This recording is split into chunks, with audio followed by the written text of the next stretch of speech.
But the talking point first and foremost is around Jordie Barrett and the fact he suffered a red card for what, to me, once again, an unintentional action in the game. Was it warranted?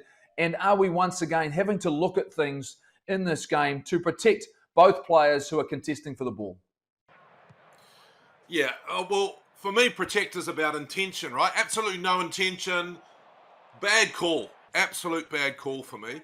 I think that actually there was probably fault on both sides. Don't you need to let the player land before you actually attack him? And, Barrett's still in the air. He's up. He's a bit off balance, leaning backwards. Your leg always kicks out. So, ridiculous decision. We've spoken about how referees just need to get a feel for it. There, take a breath. Besides that, I thought the ref was pretty good, but that was a bad decision, I thought. And unfortunately, the Wallabies just could not take advantage of it. I mean, Lordosia, I think maybe Dave Rennie's got to have a look at him and say, look, if he's the future, maybe we need to bring him off the bench with 20 minutes to go. He misses that kick. He does some stuff that I really thought just not really handling the pressure and putting the All Blacks under pressure when they need to. But that's not taking any. I thought it was an outstanding performance. Retallick back to his best. Defence was bruising. I would say Akira Ioane has come of age today after being through a couple of years, and he's come back and he's worked hard. But I thought he worked incredibly hard. I mean, everyone saw his attack, but he worked incredibly hard defensively. But that was a really good performance. They won't be worrying too much about the wobbles in the line out. Young guys coming on for first or second test match in a heated situation. The team's playing that well. And that's the beauty of the All Blacks. You can get away with that sort of stuff. But they were outstanding, I thought. Really, really left off from what they started at Eden Park.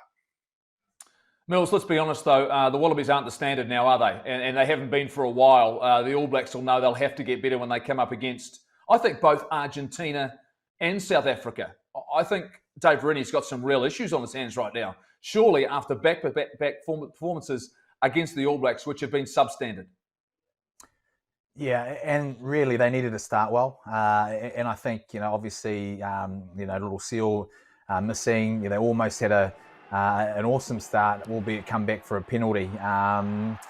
But, there's obviously, the mistakes they're actually making are actually costing them points. It's not so much you're making a mistake and then you're giving the ball over and then you're having to get yourself back. There's no sort of, you haven't been hurt by the mistakes. It's not those sort of mistakes. It's the mistakes they're making. They're actually 14 points now, and then the gap just widens and widens. And for a team like that, that's so inexperienced, it's really difficult for them to come back. And they've sort of almost lost that sort of the mental game as well. So for Dave Rennie, this is probably a huge step backwards. Lots of talk about the physicality and how that was going to sort of play out.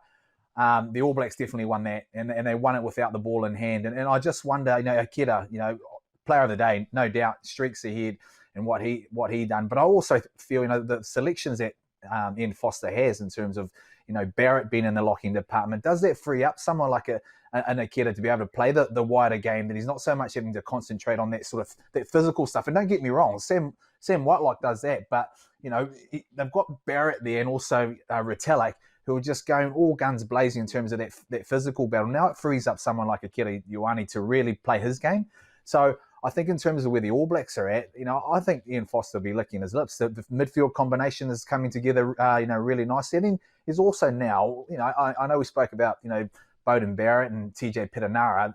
They've been introduced back into this All Black environment now. And so lots of selection headaches. But I think for the Wallabies, there'll be some soul searching because their captain was under the pump. He had some injury worries there in terms of this cut. Where do they go to now?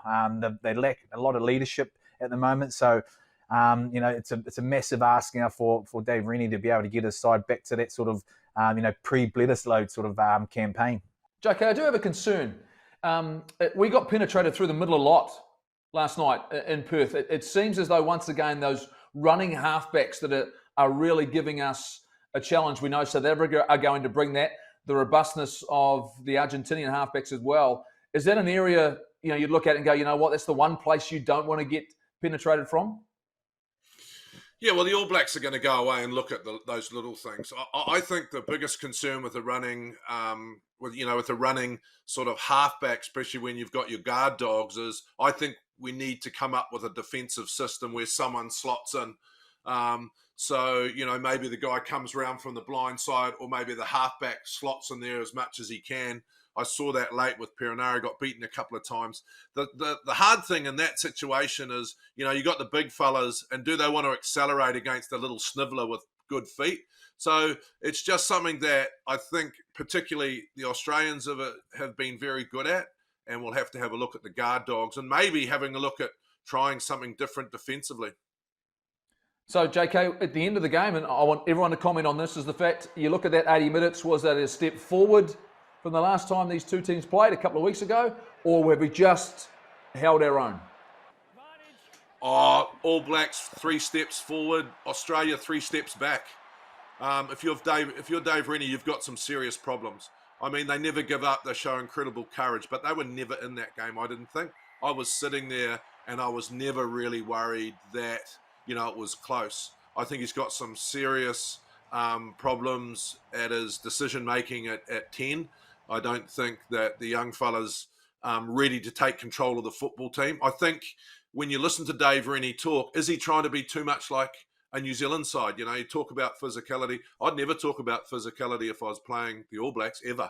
I would keep that quiet.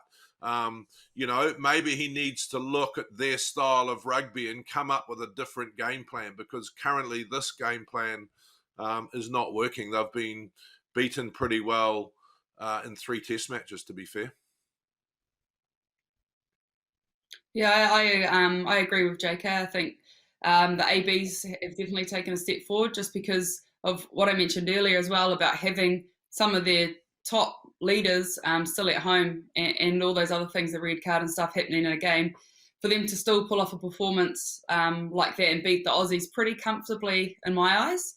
I think we left 10 points out there as well on the boot, which for me, that's massive and probably not good enough at test level rugby to miss some of those kicks that we did miss. So something needs to be done there, and I'm sure either Bodie's going to go away and practice his goal kicking hard out, or probably hand the reins over to someone else who's capable as well. So if we got those 10 points, we would have been close to 50. So awesome work by the boys. And yeah, agree with JK again with the Wallabies.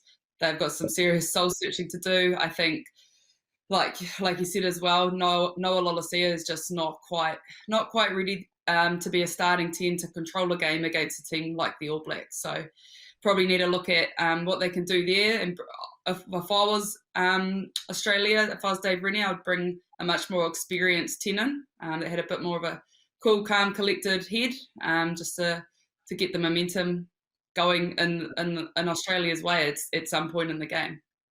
You're not thinking Quade Cooper, are you?